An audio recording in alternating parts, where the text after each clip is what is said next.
Happy New Year, BookTube! In terms of booktubing in 2015, I definitely fell off the map a lot this year, either because I was really busy with other things, which was most of the year, or because I just was too exhausted or just not in emotionally the right place or frame of mind to be doing BookTube. Just 2015 was nuts. It started off on a really high note because I was getting ready to live and study in Prague for 4 months, and then senior year started not long after I came back, and that was stressful and lots of existential crises going on. And then I came back for winter break expecting to finally jump back into BookTube again, and I was thrown for a loop because my grandfather passed away just last week and it's been really rough. And so it started on a high note, ended on rather a low note, and in between it's just been difficult for me to be consistent with BookTube. And so one of my biggest goals for 2016 is to be more consistent and get better because I really do enjoy it and I've missed doing it. It's just been a crazy 2015.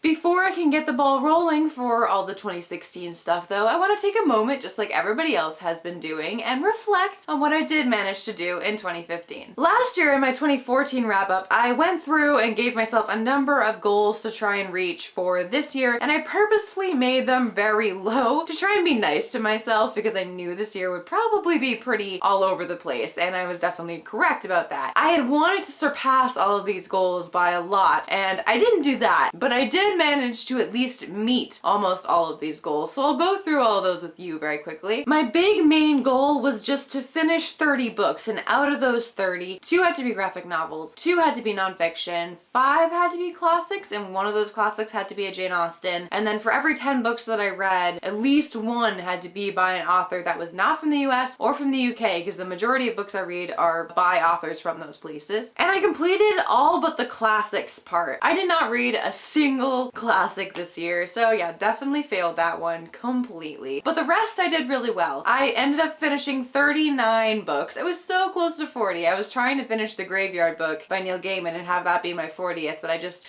didn't commit hard enough, so I didn't finish it in time. But still, 39 books, and out of those 39, 10 of them were graphic novels, so I definitely completed the graphic novel part of that challenge I set for myself, and 2 of those graphic novels were nonfiction memoirs, so checked it off the list. About half of the books I read were by authors from the US, and about a fifth were authors from the UK, but the other quarter of the books remaining were by non-US authors and non-UK authors. There were 5 books by Canadian authors, 1 book by a Russian author, 1 book by a Turkish author, 1 book by a Pakistani author, and 2 books by an Iranian author. And then the nice thing too is I read a number of like graphic novels or illustrated books or books that were translated, and so if you look at where the illustrators or translators were from, they were from a bunch of different places, including Spain, Israel, Sweden, and other places. So there was a little bit more diversity in where my authors were coming from this year. I definitely want to up it still because that's only about 10 books that I was reading total out of the 39, but still, that's better than I thought I was going to do, and I definitely want to improve that even more so for 2016. And then of course another goal in addition to sort of all of that was just to diversify my reading a bit more in general, both in terms of authors and in terms of genres. And so in terms of genres, I mostly still stuck with sci-fi, fantasy, and contemporary. Like about 2/5 of what I read were in sci-fi and fantasy, and about 1/10 of what I read were in contemporary. Sorry, I keep looking at my stats over here. But the rest of what I read, I was pretty good about like dipping my toes into other genres. I only read like 1 or 2 in like mystery, suspense, thriller, magical realism, horror, humor, and memoir. And those are all genres I don't usually touch very much. But besides just kind of reading 1 from each of those genres, I read 3 historical fiction, which is a genre I enjoy but I don't tend to read a lot, and 7 paranormal/paranormal romance books, which is definitely a genre I never touched. So I was okay about, you know, diversifying a little bit there. And this was my first year reading graphic novels, so that was definitely my most exciting thing that I've done this year. I love all of the graphic novels pretty much that I read this year, and I'm super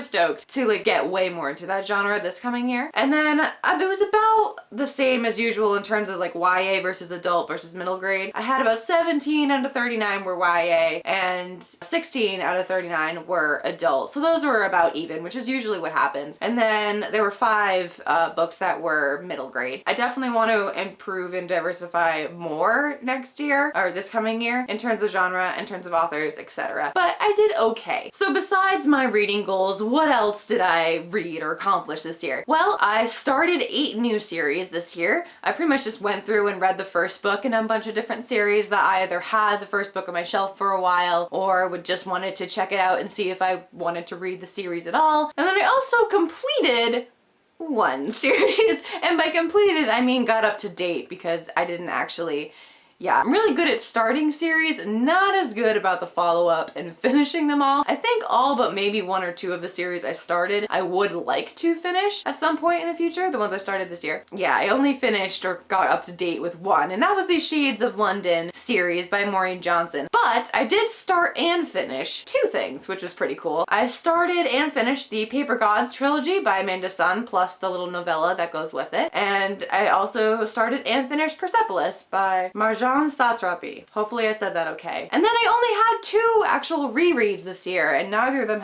were full series. Last year I did a whole like Harry Christmas to You, reread the whole Harry Potter series, reread all the Hunger Games. I did a lot of rereading last year. This year I only reread Harry Potter 7 because I didn't quite finish all of Harry Christmas to You before the new year started last year, and also The Name of the Star, the first book in the Shades of London series by Maureen Johnson. And then in terms of ratings, I read a lot of really good books this year. In general, especially when I'm not reading as much, I tend to only gravitate towards books I'm fairly certain I'm going to like anyway, so this isn't that big of a surprise. But I did branch out a little more, like I had mentioned this year, so I'm pretty glad that most of the books that I took a chance on that I wasn't sure about, I ended up enjoying one way or another. So I had 4 5-star reads this year, and that was of course Deathly Hallows, because Deathly Hallows. A Monster Calls by Patrick Ness, which was phenomenal. I particularly recommend the illustrated version. It's really gorgeous. Also, Aristotle and Dante Discover the Secrets of the Universe by Benjamin Alire Sanz. Also fantastic. It's just really good storytelling, really great, well-built characters and dynamics. It's so good. It deserves all the hype and all of the awards that it got. And then I think the last one was Nimona, which might actually be my top book of the year. It's this one by Noelle Stevenson. I freaking love this book. Like, you don't even understand. The art on the cover is just so cute. I read the back for about 3 seconds. I was like, yeah, this is the book for me. It's perfect already, and I haven't even started it. And then I actually read it, and I finished it in like an hour. It's amazing in every possible way. I'll probably talk about it in another video. I loved it. It's so funny. It's so cute. I just, everything about it. Everything about it. So good. And then where was I? Right, 4-star reads. I had 22 4-star reads, and that's anywhere between a 3 and a 4. Because I tend to, on my actual like descriptions of my reviews on Goodreads, I tend to put whether it's like a 3.5 or 3.75 or a 4 or whatever. But anything that I decided to round up to 4 is in that category. And so there were 22 of those that fell somewhere in between the 3 and 4 range. And then there were 10 that were in the 3-star range, and there were only 3 in the 2-star range, and no 1-star books for me this year because I really have to hate a book to put it in the 1-star category, and that didn't happen this year. So overall, definitely a good reading year. The majority of what I read were somewhere in the 3 to 4 range, so that's good. I think probably the most unique books that I read this year were Rosehead by Ksenia Ansky. It's basically like this mix between Alice in Wonderland and Sherlock, and just it's this wonderful sort of fantasy magical realism story. And what made it unique for me, usually in a book I don't feel like I see as much character growth alongside how the story grows. I don't know if I'm describing that very well, but essentially it starts out very childlike, and then as she grows as a person, the story in terms of like deeper you get to see the characters also shifts with her. So all the characters start out very archetypal, and then by the end have all become complex characters. So it's not just the main character that grows, the whole story grows at the same time. Like, I don't know how to describe it, but it was really cool. I feel like I don't see that well done like very often,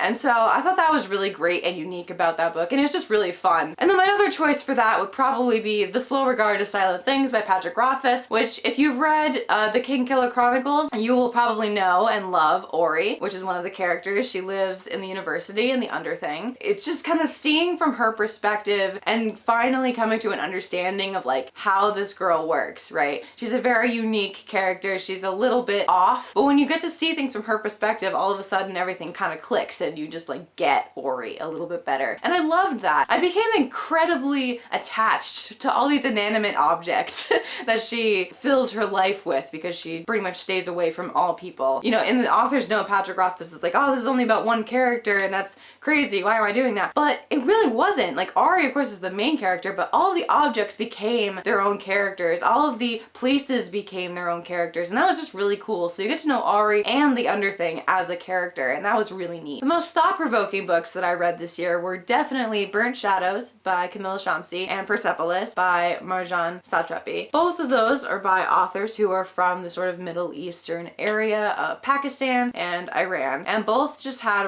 really interesting insights, mainly on war and how war shapes people's lives and how you sort of live alongside it. Burnt Shadows follows, it's a historical fiction novel, and it follows these two families essentially throughout the years. And so they start at like right the end of World War II and go all the way up until just after 9/11 in the US. And so you start in Japan at the bombing of Nagasaki, I believe. The families move around a lot, and so I think part of the time you might be in England, or no, I think you're in India before the English left, like right as the English are leaving. And then I think it goes to Pakistan for a while and then the US. And then for Persepolis, of course, that's actually like a memoir, so like everything actually happened, and it's just really, really interesting. So both of those I thought were super thought-provoking for me, who doesn't read that much about like those parts of the world in general and just doesn't really know from firsthand experience what war is really like, what living with war is really like. And that was pretty much my 2015. So I read a total of 39 books and a total of 11,107 pages, and I feel pretty good about that. I would like to, well, let's just talk about my 2016 goals. I'd like to read 50 books. Of those 50 books, let me look, I want at least 3 to be classics and one of those to be Jane Austen, so bringing that goal back, but a little bit less. And then I want at least 10 of the books I read to be from my physical TBR, as in the books I have in my room that I still have not read yet. I want to start cutting down on those. Maybe more, but I want to be able to, you know, not be chained to my TBR. I want to be able to get from it, but I don't want to be like stuck with it, you know? And then I want at least 10 of the books I read to be by non-US or UK authors. And then I also want at least 10 to be by generally more diverse authors. And I also want to use the library more, and I want to finish 5 of my unfinished series. Hopefully I can accomplish all those things, and I hope you guys are super excited to start another year. I'm definitely hoping to do much better with BookTube this coming year, to be more consistent. I have a lot of video ideas. Yeah, let's hope that 2016 is productive and awesome, and that we all complete all of our goals. So this is pretty much my 2015 wrap up. I don't think I have anything else I wanted to add. So this has been a wrap up. My name is Jackie, and I will see you guys in the next one.